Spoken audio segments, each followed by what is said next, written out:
Ben, bo día a todas e a todos, os heroicos e heroicas madrugadores e madrugadoras, neste día de outono compostelán, que xa non parece outono.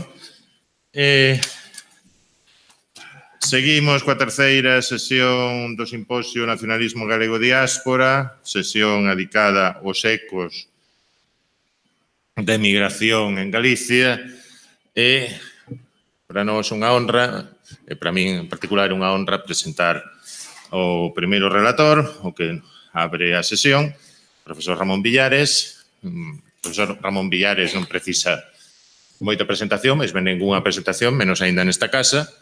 Sinceramente dicir que é catedrático de Historia Contemporánea da Universidade de Santiago de Compostela, especialista en varios temas, historia agraria, historia de migración, historia cultural, historia de historiografía, entre outros. Entre as súas múltiplas obras, somente citarei a Historia de Galicia, unha das últimas edicións de Historia de Galicia, de Galaxia, actualizada, que tamén apareceu, que eu saiba, en portugués, está por aparecer unha versión en francés, e igualmente un conxunto delicioso de ensaios chamado Identidades e Afectos Patrios. A parte, entre as súas moitas responsabilidades públicas, dicir somente que foi presidente do Consello da Cultura Galega entre o ano 2006 e até aí ben pouco, entre o ano 2018, director do Arquivo da Emigración e, bueno, dende aí uns días foi concedido tamén merecidamente o Premio da Cultura Galega a Proxección Exterior. E sen máis, dou a palabra, vai nos falar sobre migrantes e nacionalismo entre a desgaleguización e a identidade. Moitas gracias. Gracias, José Manuel. Bos días a todas e a todos. Moitas gracias por estardes aquí nesta hora, incluso xa un pouco, non é moi cedo, pero sempre é un esforzo. De modo que moitas gracias ao público. Eu vou facer unha intervención que creo que conecta con algo que xa se dixo nos días anteriores, especialmente coa conferencia que imparteu onte Xosé Manuel Núñez Seixas, da mañá, da tarde non puiden asistir, e tamén con algo que se discuteu noutras sesións deste ciclo Irmandades da Fala e Nacionalismo. Porque o que me preocupa, non o teño moi claro isto, é dicir, non o teño moi estudiado, pero polo menos hai que facer esas preguntas, é que a emerxencia do nacionalismo galego moderno, despois coas Irmandades da Fala, tivo, digamos que tivo moitos éxitos, moitas propostas, etc., pero tivo un déficit, na miña opinión, de conexión con espacios de movilización social e política bastante importantes. Tanto co que foi o movimento agrarista, que foi a movilización máis importante que houve na Galicia contemporánea, como o que, de outra forma, podría ser emigración. Despois verei algo deso, pero se chegamos alá, hai unha frase que eu repito, quizás máis do asunto, tomada de Vicente Risco, El problema político de Galicia, que cando fai a análise en 1930 de como está o panorama político, en fin, fala pestes de todo o sistema da restauración, dos diputados, das familias políticas, e conclúe, expón isto. En Galicia realmente hai dous partidos, pero que non funcionan. Un, o partido agrario, que é un partido, dice el, malogrado, e outro, o partido nacionalista, que é un partido en xermen. En germen, dice, porque está escrito en castelán, en xermen.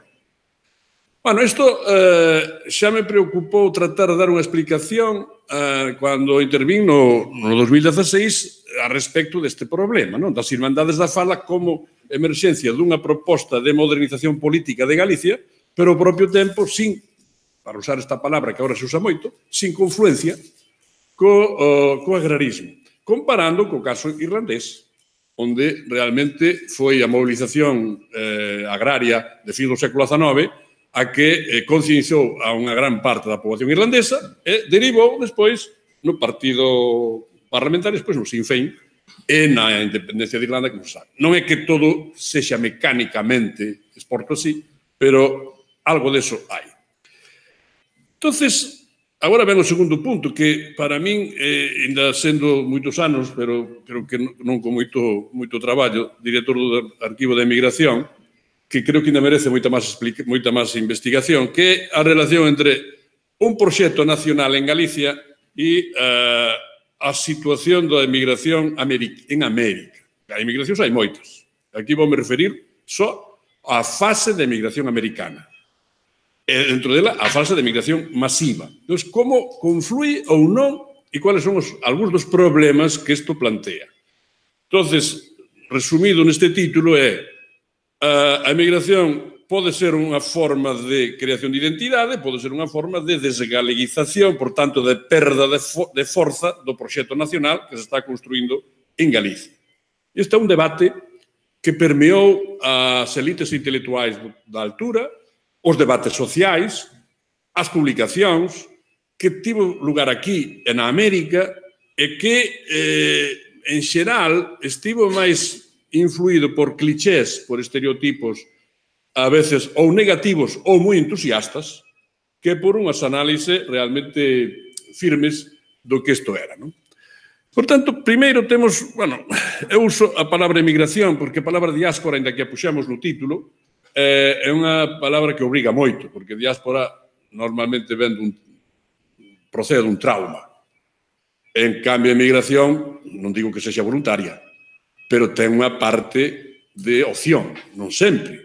Pode ser unha obriga, pero en moitos casos é unha opción, unha oportunidade ou unha decisión que se toma, a veces no propio seo dun grupo doméstico ou dunha familia. Por tanto, diáspora sería demasiado, penso eu, non? O sea, para o que eu estou aquí considerando.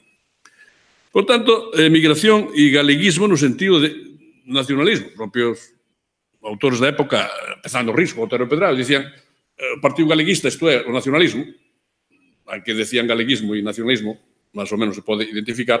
Estos son os dous puntos de análise. Como é a emigración, xa estades máis ou menos tedes unha idea do que é a emigración galega. A emigración galega na época americana, podemos dicir que ten algúns trazos que tamén asemellan bastante a emigración do norte de Portugal. De feito, este título está tomado dunha gran investigación dunha antropóloga americana sobre unha aldea cerca de Viana do Castelo, que se titula Homes que parten, mulleres que esperan, na traducción portuguesa. Isto mostra como hai, quere refletir no propio título, que creo que se podía aplicar a moitas aldeas e a moitas familias galegas, unha decisión de emigrar tomada, como dixen antes, no seo do grupo doméstico, e, por tanto, que tanto os que se van como os que fican, como os que esperan, forman parte da mesma decisión. Non hai unha parte que se vai e abandona. Isto, dito de outro modo, era unha emigración, nos primeiros tempos, polo menos, de alta masculinidade, por tanto, provocaba algúns desaxustes dentro da propia estrutura demográfica galega, ou galega ou portuguesa, tamén de alta tasa de retornos, dunha inserción ou un destino bastante concentrado, neste caso tanto a galega como a portuguesa, a galega concentrada en áreas metropolitanas ou núcleos urbanos ou grandes áreas metropolitanas, poñamos Buenos Aires e o Gran Buenos Aires, que se chama agora Gran Buenos Aires, ou en La Habana, e moito menos nas áreas rurais, sin que isto signifique que non existan inmigrantes de orixe galega que se asentan, poñemos, nas Pampas, ou na Pampa. Pero a maioría faino, xustamente, sendo campesinos de orixe, en gran parte, faino en centros urbanos. Como acontece, por exemplo, coa emigración portuguesa, que tamén ten un destino invariable, casi. Brasil, a minoría vai a Estados Unidos, e dentro de Brasil, máis variado quizá, pero se incorpora as urbes de Río de Janeiro, de Sao Paulo, e outras que non é do caso falar aquí. Esta emigración, por tanto, exixe vela desde as duas perspectivas. Non basta con dicir hai unha xente que emigra e ala vai, sino que hai xente que está pensando neles, que está recibindo noticias todos os días, que recibe cartas, que o pon ao corrente, que nas revistas das asociativas se dan noticias constantemente de quen morre, quen nace, quen se casa, quen non se casa, quen está de cura, quen abandonou. Todo eso está perfectamente, toda esa información está constantemente vehiculándose. De modo que, en fin, o Océano Atlántico neste caso pois é case unha autoestrada, non é unha barreira, é unha autoestrada. E, por tanto, son emigrantes que están e emigrantes e non emigrantes que esperan e que quizá algunhas veces van. Bueno, esta fotografía, para decir a súa orixe, non é moi indicativa, pero, en fin, a primeira é dos anos 50 e a segunda tamén dos anos 50. Unha é de Virgilio Vieites, perdón, a da muller co can e co futingo, que é moi importante, de Virgilio Vieites. Por tanto, espera, pero fai a fotografía diante un coche de grande cilindrada. Cual quere decir que espera con algo. Non espera pobre de pedir. Ou quere dar esa imaxe, que está ben aquí. E os que parten, pois, estes son os que despiden no peirao, pero, en fin, hai moitos que parten. Bueno, neste contexto, entonces, é onde se plantea o problema de que se a emigración é un instrumento que contradice o proxecto de construción nacional dunha alta cultura en Galicia ou non o contradice. E aquí, claro, concitaronse varios problemas. O primeiro, que da hora me explicarei un pouco, que é unha tradición de análise por parte das elites negativa respecto da emigración. Segundo, unha difícil apreciación dos efectos positivos da emigración. E logo está o terceiro punto, que será o da identidade, como preguntarse se a emigración realmente é un foco ou un espacio para tomar conciencia da identidade cultural e hipotéticamente nacional ou non. E como iso é sustitutivo de outras influencias posibles ou non. Bueno, a construción, en fin, cultural sobre a emigración como algo realmente negativo, creo, empeza no rexurdimento dunha forma clara, incluso antes, cando se fala, por exemplo, a expedición de Urbano Feijóo Sotomayor e todo eso, é obvio que hai moitos aspectos da emigración que son asimilables ou poden estar próximos á crítica do esclavismo nos momentos iniciais. Por tanto, é fácil que esta crítica emerxa, non? Pero en Galicia, digamos que hai dous autores, sobre todo, que de alto nivel, que se ocupan de forma sistemática, dunha forma directa ou indirecta, da cuestión migratoria, por vía estética ou por vía literaria, que son Rosalía e Castelao. Hai moitos máis.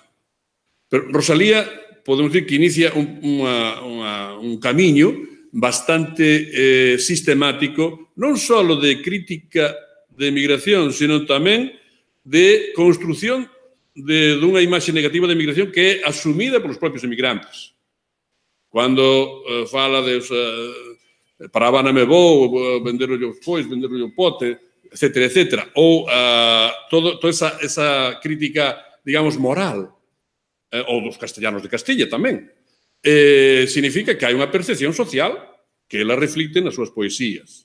Por tanto, Rosalía está creando, querendo ou non querendo, deliberado ou non, está creando un modelo interpretativo, ou unha imaxe, mellor dito, que é un modelo interpretativo, unha imaxe da emigración. Unha imaxe que é como que ten moito de condena moral. Non está falando de que se perda culturalmente forza, que non ten esa... Na época do rexurdimento non está ainda en causa a construción dun proxecto nacional. Está só en causa a existencia de certa felicidade. Felicidade na sociedade, non? Que é a palabra clave do século... Unha das palabras claves do século XIX. Non é tanto conciencia nacional, senón a felicidade do povo, non? E, por tanto, se ten que marchar, non é feliz. Eso sería a explicación, así, en última instancia, do que dice Rosalía e moitos outros da súa época. Especialmente nun libro que é o de Follas Novas. E traigo esta portada Porque este libro está editado en La Habana, non está editado aquí, tamén se editou aquí, en España e en Galicia, pero está editado en La Habana, por tanto, ten que ver, conecta moi ben o que expresa Rosalía co que sinten tamén os emigrantes en La Habana, que naquela altura eran os emigrantes que tiñan moito que ver tamén coa posición política, co exército, coa administración colonial, non era exactamente emigrantes masivos, como será despois, tanto en Cuba como, sobre todo, na Argentina, pero ainda así, en La Habana he editado este libro. Isto mostra como foi tamén asumido por parte dos seus receptores e por parte dos editores, non? O segundo autor é Castelao. Castelao ten moitas imaxes, moitas viñetas, moitos contos, incluso, sobre emigración, non? Empezaríamos por este, que é quizá o que máis conecta coa tese de Rosalía, porque é o que lle dá unha perspectiva máis personal e máis íntima ao propio drama da emigración. Cando este home tan enfermo lle dice a súa nai: eu non quería morrer alá, miña nai. Por primeira vez creo que está publicado hacia 1915, pero Castelao, como se sabe, pois republicou moitos dos seus viñetas con distintos textos, despois mostrarei algún exemplo, diversos, non? Aquí recollo esta cantiga popular do Miño, pero do Miño portugués, non é do Miño galego, na que, en cambio, se dá unha visión totalmente distinta da emigración. É dicir, é o home que se marcha e que vai volver para namorar a súa amada e que se vai facer rico e que vai volver do Brasil, non? Frente ao fracasado que ven enfermo. Podíanse escoller moitas outras imaxes, non? Pero isto é para ilustrar este contraste, non? Un que retorna pobre, outro que fai as Américas, ou fai o Brasil, ou pode volver de brasileiro. Agora aquí hai ese contraste que me parece que é moi importante. Pero, aparte desto, Castelao foi casi unha monomanía, un monotemático ao asunto da emigración, non? Tomo estes datos casi literales, non exactamente, da tese de Núñez Seixas, perdón, de Miguel Anxo Seixas, tamén podía ser de Núñez Seixas, pero xa hai moitos anos que fixa a tese. Castelao, construtor da nación. E aí, ainda que non sexa de un modo exacto, dice, desde 1908 a 1922, dibuixou e publicou ao redor, non se sabe, porque, como son moito repetidos, 244 debuxos de humor. Pero non son 244 orixinais. Son 244 no que están aqueles que fixo de unha forma, que mudou de outra, etc. E o tema máis reiterado é o da migración, por encima de cualquier outro. Claro, dice ao final, hai 74 dibuxos que se podían asignar ao tema global a injustiza, pero a injustiza tamén é migración. E a injustiza é o caciquismo, e a injustiza son os tributos, os trabucos, e a injustiza é o trato que se lle dá aos paisanos cando van a ver o alcalde, dice, a tua filla xa será unha moza, e cousas parecidas, non?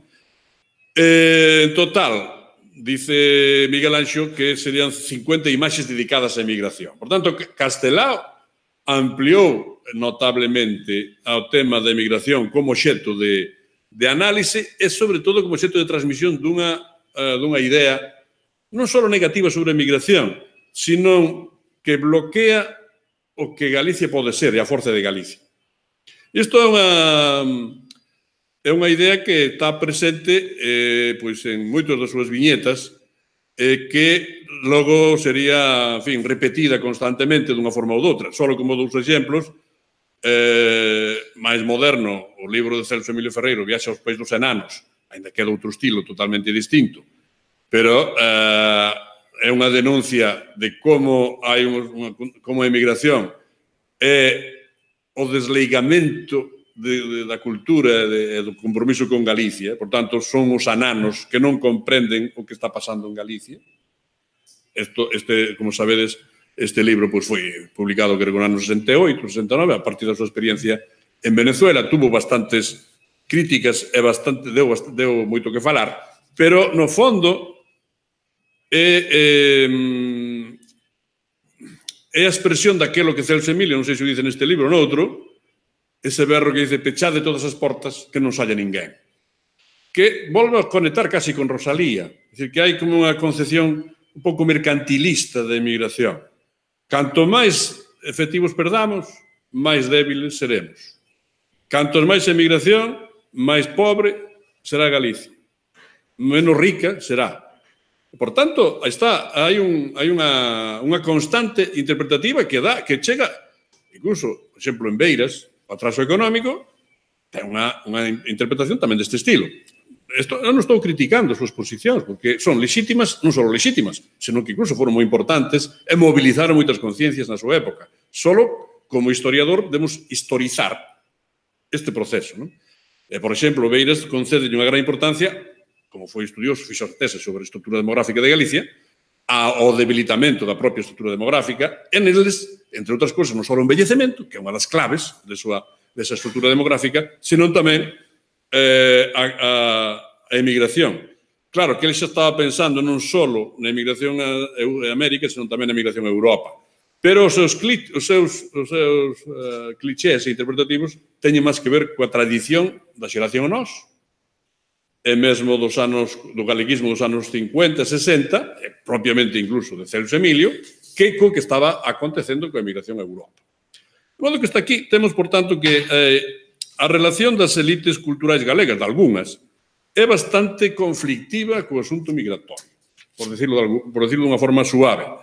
Hai como unha visión social e moral moi forte na época do Xurdimento e como unha visión máis política e máis de renuncia cultural na época da xeración nós.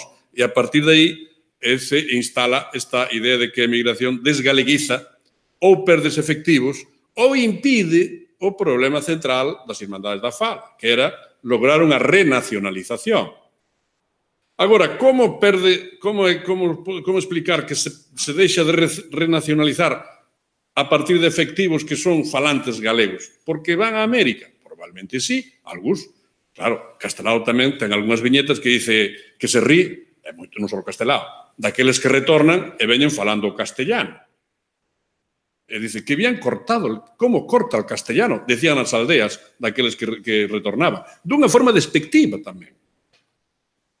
Oye, che, que falta de civilización, dice un personaxe de Castelao diante dunha matanza do porco. El vira a matanza do porco moitas veces, pero xa pasados un ano ou dous ou tres en América, xa esquecera todo iso. Por tanto, borrar a súa cultura e xa era outra. Fica hai, por tanto, as dúas partes, non? Agora, esta idea é bastante común, sobre todo nos países de saída de migrantes, é bastante común que haxa unha visión negativa dos que van, dos que saen. Porque, no fondo, é máis difícil percibir os efectos, digamos, transformadores da emigración que non os efectos de vocío que deixa a emigración. Se un le a prensa, por exemplo, dos anos 10, nos anos 20, hai constantemente denuncias sobre esta materia. Os campos se quedan sin traballadores. Non hai xornaleiros. Non hai de quen botar man. Isto é unha pobreza. Todo iso está na prensa local de cualquier vila de Galicia. Prensa local, en moitos casos, pagada polos propios emigrantes. De modo que esta idea é bastante común. Como exemplo, unha obra que é moi ben sucedida, diríamos, de Víctor Pereira sobre a emigración Salazar. Bueno, os tempos de Salazar, non? Claro, trata da emigración portuguesa a Francia, especialmente a emigración do norte. Pero ten un capítulo que xustamente encaixa con isto que estamos dicindo. Que hai unha digamos, unha retórica conservadora que está constantemente criticando o feito migratorio. Claro que é outro contexto. Critico porque faltan brazos, porque perde posición o grande propietario, eses chamados propietarios abastados que ademais tiñan na institución das camareiras unha forma de ter man de obra barata. As camareiras eran as que tiñan fillos de solteira normalmente do propietario. Brian O'Neill fixo unha tese preciosa que se chama así Propietarios, Camareiras e non sei que máis, sobre unha aldea do norte de Portugal que está a 4 ou 5 kilómetros de Chaguazoso, en Galicia, na zona da Mezquita. Por tanto, casi podríamos decir que aí non hai fronteira. E se é de Viñais, dunha aldea cerca de Viñais, tamén podríamos considerar que é unha aldea de Galicia, que representa un pouco o que é Galicia. Pero, sin ir a Brian O'Neill, Víctor Pereira insiste moito nesto, que a emigración afecta sobre todo a pérdida de poder e de status das elites rurais. Logo hai outro punto que aquí non afecta, non? Que é a emigración vista negativamente para o proxecto imperial portugués. Esa é outra cousa. Porque, claro, estamos nun momento en que hai unha guerra nas colonias e, por tanto, a guerra o desertar, ou dar o salto, ou evitar a tropa. Todo iso constituye unha renuncia. Pero unha renuncia non, como diría Beiras, non unha renuncia á revolución, senón unha renuncia ao imperio. Unha renuncia a xerir de outra forma ou apoiar a emigración, porque neste sentido a guerra colonial era unha guerra que tiña moito de cohesión nacional e de defensa dun proxecto nacional, neste caso, a través duns novos Brasís que eran os do Imperio Portugués. Bueno, neste contexto, entonces, é no que as Irmandades da Fala, sobre todo, volvendo para atrás, non acaban de encontrar un discurso que os conecte coa emigración. De feito, en algunhas cartas particulares, por exemplo, algunha carta de Risco con Losada Dieguez, dice expresamente algo que é bastante duro, e é que nós non podemos esperar nin miga dos da América para o noso proxecto. Ainda que unha parte das Irmandades, por exemplo, a propia cabeceira, a nosa terra, estaba pensada para galegos, para comunidades de Portugal e de América. Por tanto, claro, nas xeracións tamén hai varias almas, non? Hai unha alma máis de etnocultural e outra máis de vontade política. Podemos que a Irmandade con sede na Coruña era unha cousa e o que pensaba a xeración nosa en Ourense era outra. Ainda que o nacionalismo galego era pouco, eran escasos, eran uns centos de personas, eran diferentes, como é normal en toda reunión de galegos, como se suele decir, non? De modo que non se pode esperar nada da América porque, en fin, desgaleguizaban, perdían a lingua, se secularizaban, que isto é moi importante en casi todas as críticas negativas da emigración. Onte Xosé Manuel facía unha referencia que é moi oportuna sobre o papel dos gregos ou os pastores na condución dos emigrantes, no bon sentido da palabra, no lugar de destino. Por exemplo, os irlandeses. A onde iba un emigrante ou emigranta, que emigraban máis mulleres casi que homes en Irlanda? A onde iba? Iba a ver o pastor que estaba en Nova York. E procuráballe algunha solución. A onde iba un galego ou unha galega? A un familiar. Non iba a un pastor, non iba ao cura. Era o familiar o que reclamaba, o que organizaba, o que lle daba algún acobillo, o que durante 15 días lle permitía dormir, etc., hasta que encontrasen un traballiño. Entón, a emigración, nese sentido, tamén foi un fenómeno que secularizou moito. Nas cartas que publicastes, Raúl Soutelo e ti, as cartas do destino, hai pasaxes preciosas onde se conta como os emigrantes escriben á familia e dicen, aquí xa non imos á misa, non temos necesidade de ir, o cura non está. É dicir, que hai unha transformación dos valores mesmo morais. Todo isto que forma parte da idea negativa. Houve algunhas voces diferentes, sí. Eu insisto, creo que non foron maioritarias, non? Pero quería chamar a atención entre eles sobre este e sobre Peñanovo. Este Castro López, non o Castro López, director do Almanaque Gallego en Buenos Aires, senón o seu irmán, Ramón Castro López, que foi durante 30 máis anos, ou casi 40, cura dunha aldea remota de Galicia chamada Vilar do Ortelle, que non sabedes onde está. Está en Ferreira de Pantón, pero nin Ferreira, nin Pantón, é igual. Aí vedes esa igrexiña que hoxe hai, unha foto regular, e o libro que dedicou a este asunto é La emigración en Galicia. Neste libro non faise eco de moitas destas críticas á emigración. Dice que a emigración disolve algunhas costumbres, ten efectos desde o punto de vista moral, religioso, etc., pero dice unha cousa moi importante, que non dixo Castelao, nin Otero Pedrallo, nin Risco, nin Villarponte, nin ninguén. A emigración foi mellor para Galicia que se non houvese. Porque foi progreso. Porque introducíronse, porque a falta de brazos animou a que houvese máis maquinaria no campo. Porque os remesas de diñeiro, vamos, ten unha frase neste libro que casi copia literalmente ese diagnóstico que moitas veces repetimos de Augusto González Besada no seu discurso no Centro Galego de Madrid en 1907, que a emigración pues, sirveu para isto, para isto, para isto, para isto. Es decir, para comprar fincas, para remodelar casas, para desempeñar o gando posto, para pagar os trabucos, para evitar ir ao servicio militar, es decir, evitar a tropa. Todo eso, gracias, decía González Besada, a emigración. E Castro López, máis ou menos, ven a decir o mismo. E dentro dos nacionalistas galegos, o autor que creo que tuvo máis sensibilidade respecto disto foi justamente Peñanovo. Peñanovo coñecía a emigración máis ben a Cuba, personalmente, non tanto a Argentina, porque a zona da Terra Chá é máis pro Cuba do que cualquier outro lugar de destino, pero isto non importa moito.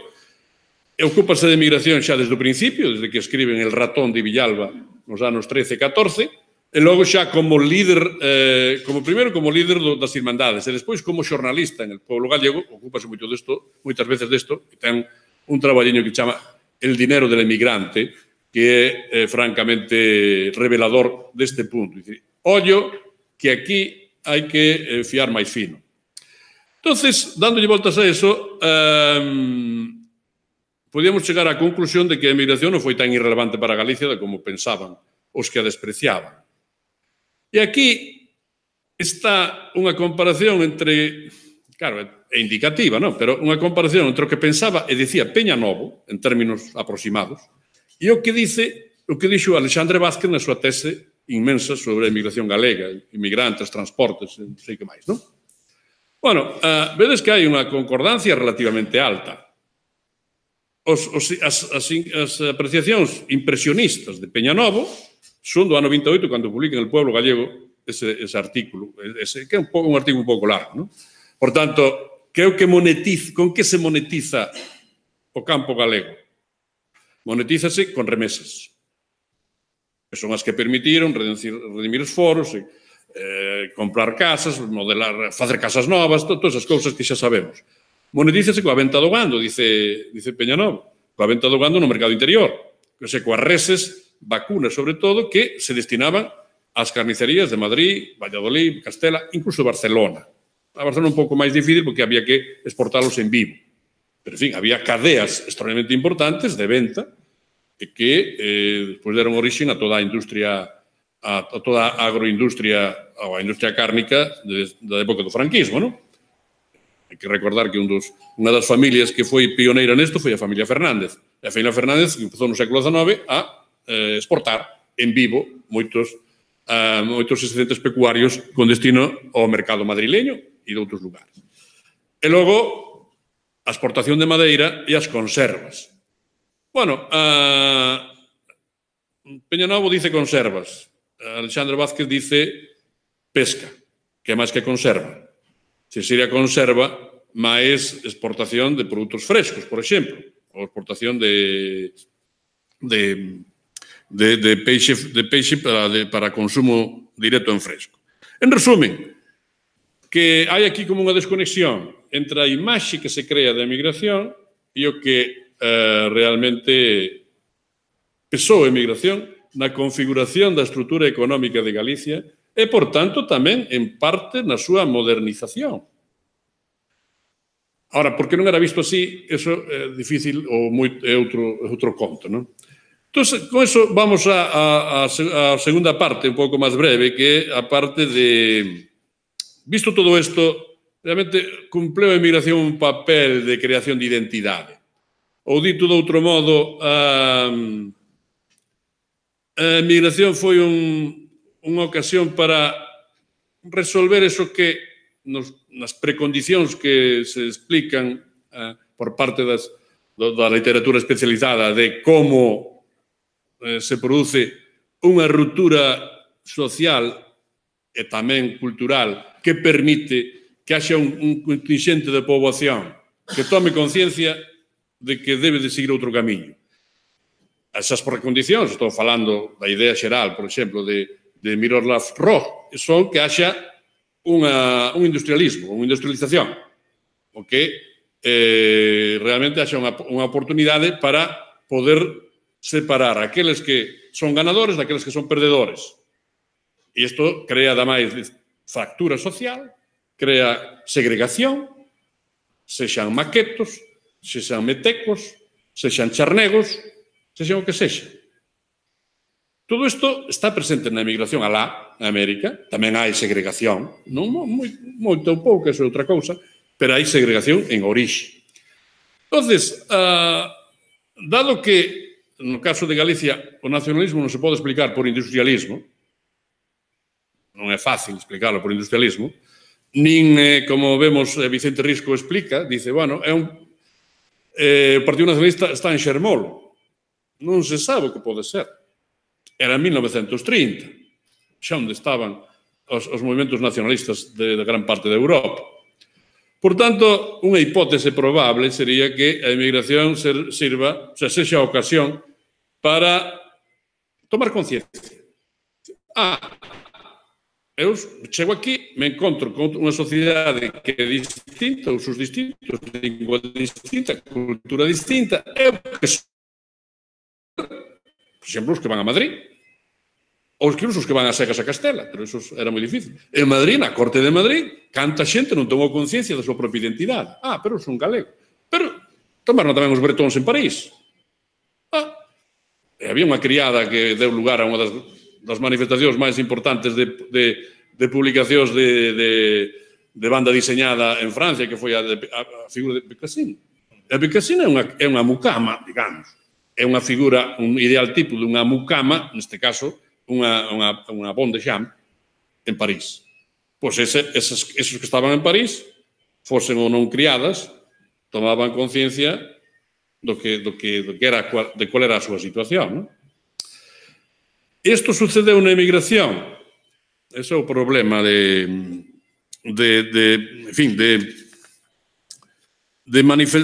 aprecialo con criterios cuantitativos, polo menos, que fosen un pouco sustentables, non? Para decirlo en términos ecolóxicos. Non? Temos moitos indicios, pero non temos unha apreciación sólida sobre isto. Temos aí un traballo para facer, digo eu, non? Que é ver como a emigración influye como expresa esa fractura. Se é que a expresa, esta é unha hipótese de traballo, non?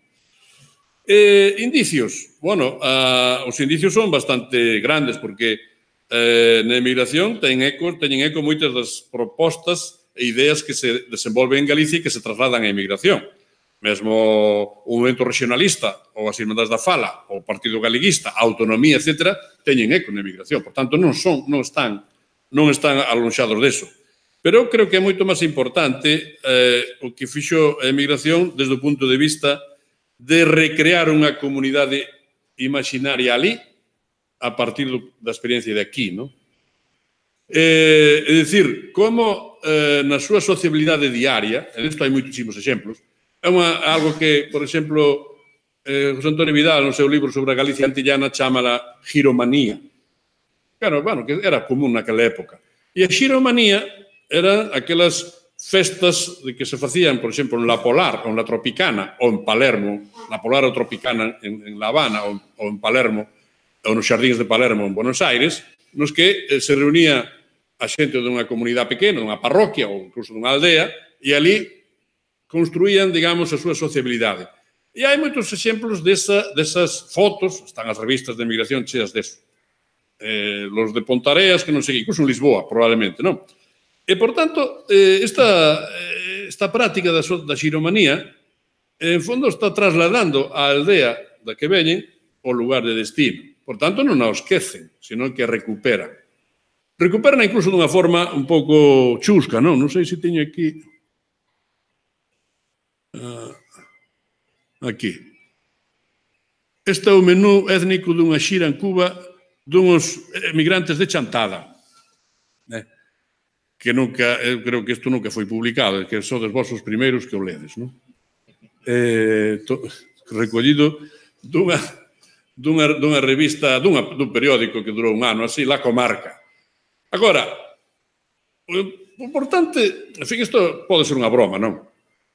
Pero identifican todos aqueles platos, todas aquelas comidas e bebidas que eles tomaban con algunha referencia étnica ás súas parroquias ou lugares de chantar. Hai nas de Villal, hai nas das Somozas, hai nas de moitos outros sitios, non? É dicir que hai, por tanto, unha vontade de reconstruir a comunidade originaria alá.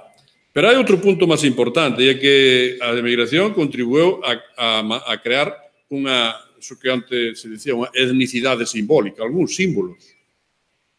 E algúns símbolos non son irrelevantes. Non hai que esquecer que, por exemplo, o Panteón de Galegos Ilustres, que foi creado en 1890, o promotor fundamental foron as colectividades de América. Tanto que un señor que estaba en Buenos Aires, en Río de Janeiro, ou en La Habana, que era demandado para, tens que contribuir para crear un panteón de galegos ilustres, pero iso que é? Pero era para levar as cinzas de Rosalía. Por tanto, había unha conexión entre a mensaxe de Rosalía, a súa atención ao problema da emigración e a súa conversión nun referente simbólico. E cando, pouco tempo despois, os regionalistas da Coruña comezaron a pensar en facer, por fin, o monumento aos mártires de Carral, que todo o liberalismo anterior non fora capaz de facer, quen sufraga gran parte dese monumento? Os donativos que proceden da América.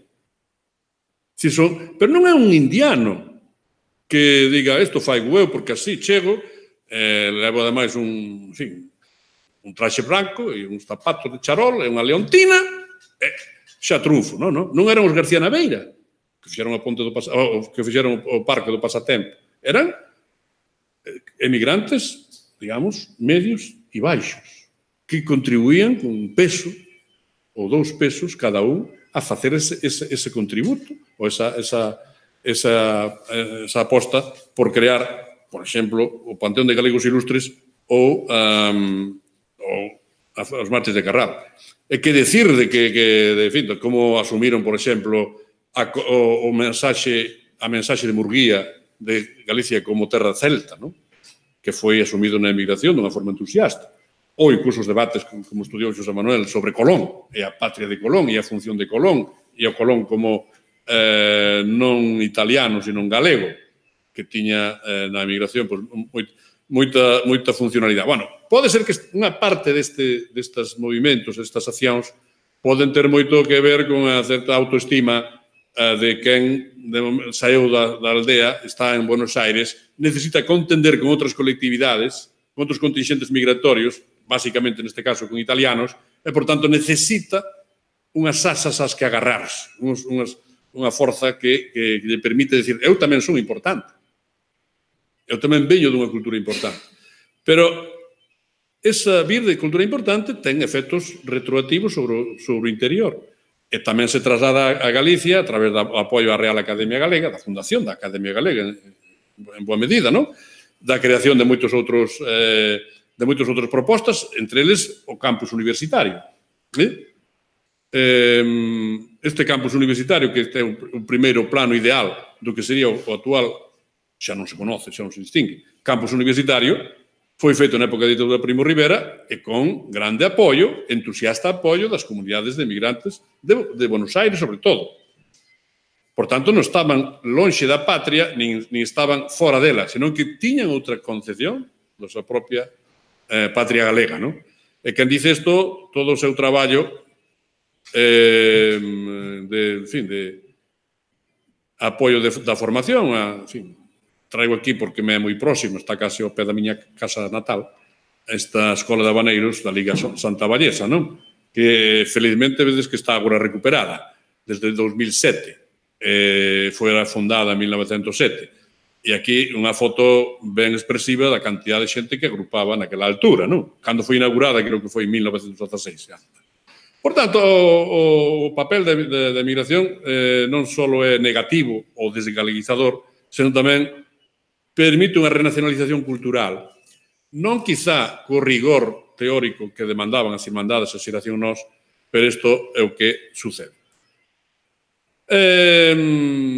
Bueno, vedes que esta identidade é máis do que simbólica, non? Isto é casual. A foto da esquerda é unha foto que tomei eu no cementerio de Ortigueira, que é dun rico habaneiro que volveu. E fixo aí que un tal Vila Suso. E a foto da dereita é a Chacarita. Claro, a foto da esquerda ten a ventaxa de que está sobre unha ría, unha vista preciosa. A morte está no paraíso, desde logo, este Vila Suso. Non foi para o inferno, nin sequera para o purgatorio, xa non existe. E a Chacarita, en cambio, é un lugar onde estuveron os restos de Castelao e é onde as institucións galegas enviaron terra para que ali estivese como expresión de Galicia. É onde colleron aquela terra. De Adina, é dicir, Rosalía, de Ponte Sampaio, é dicir, Guerra de Independencia, Muralla de Lugo, romanos, Celanova, curros. Entón, hai unha... Eles foron os que pediron eso, non? Bueno, acabo cunha referencia nova a Castelao. Castelao ocupouse tamén moito en contos, nos seus escritos, incluso nos dous de sempre hai referencias abundantes a isto, tamén retrincos, pero en cousas ten varios contos que tratan o tema da emigración. E hai un que é perfectamente emblemático e que plantea algúns problemas, non? E este do Negro Panchito. E o Negro Panchito realmente é un canto digamos, ao poder da cultura como forza identitaria frente á orixe étnica. O Negro Panchito é traído, pero vedes que eu suliñei algunhas das frases ou das palabras que me parecen máis indicativas do sesgo mesmo ideolóxico e interpretativo de Castelao. É un home rico que ven da América, porque hai a imaxe de que hai un home rico, non é a maioría. De feito, o título chamase Chegou un home rico, non se chama o Negro Panchito. Esta é a excepción máis popular, máis coñecida. Por tanto, un home rico que trouxe consigo un esclavo, casi un esclavo, un negrito cubano. E o negrito cubano que se instala aquí e que acepta toda digamos, a forza cultural e identitaria de Galicia.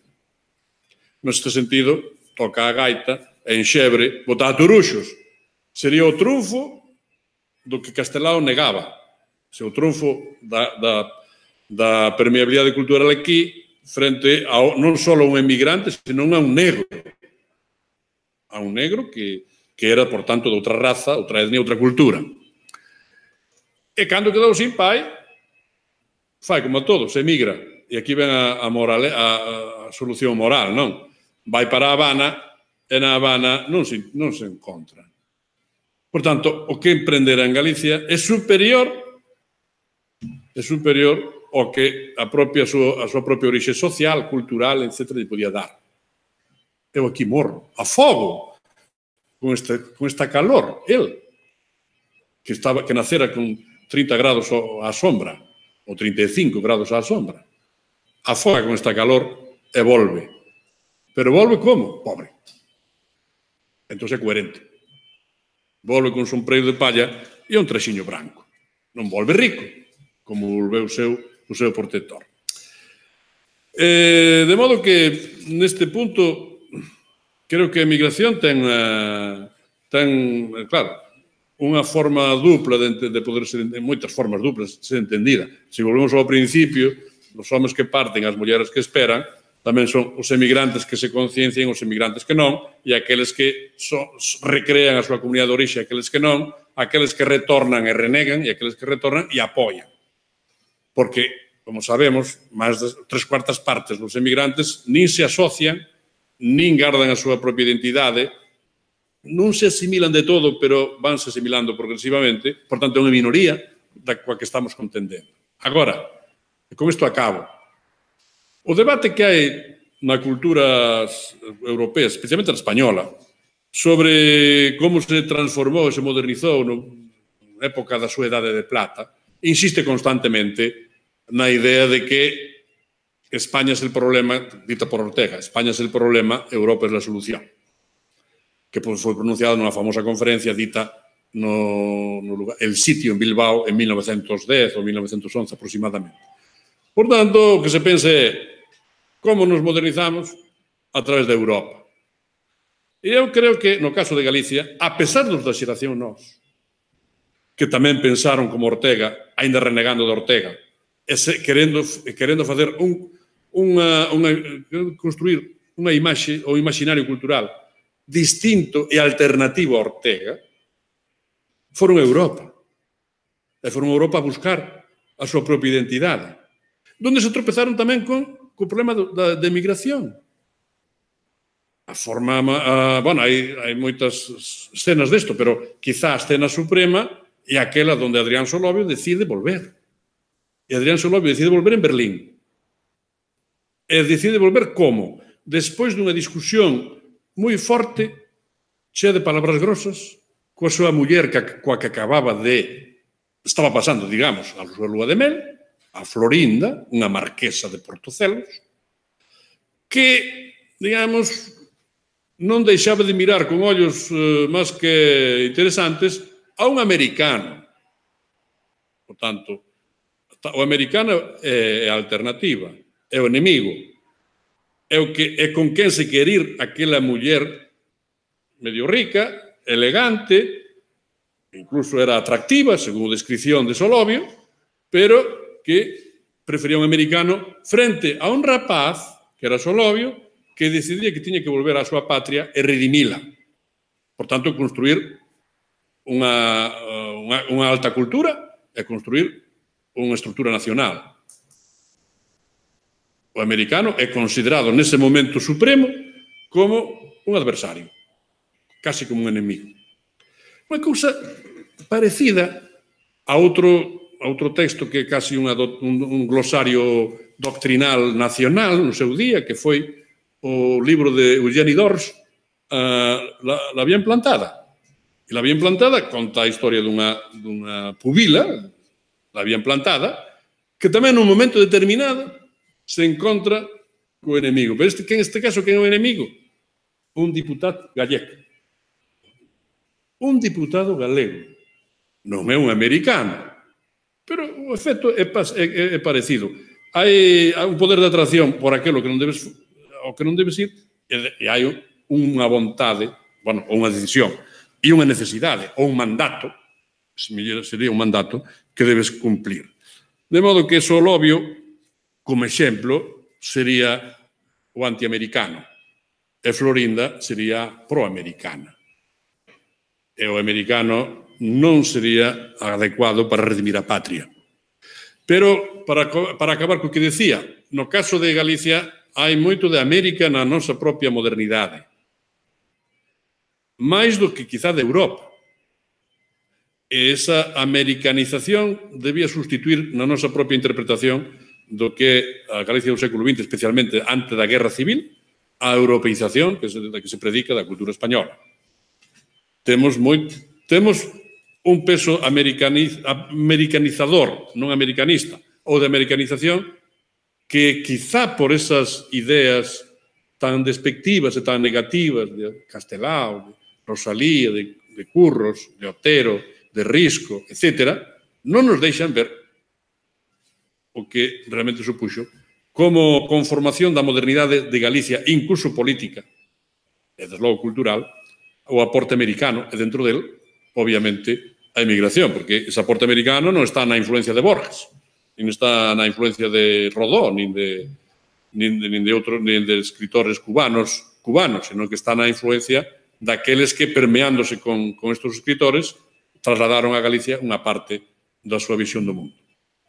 Isto é improvisación que quería desimprovisar nesta exposición e tamén confesar que nos queda, creo que ainda aquí algún traballo por facer neste punto. Pero, bueno, hai xente nova aquí que estou convencido que tomará ao mellor algúns rumbos nesta dirección. Gracias pola vosa atención.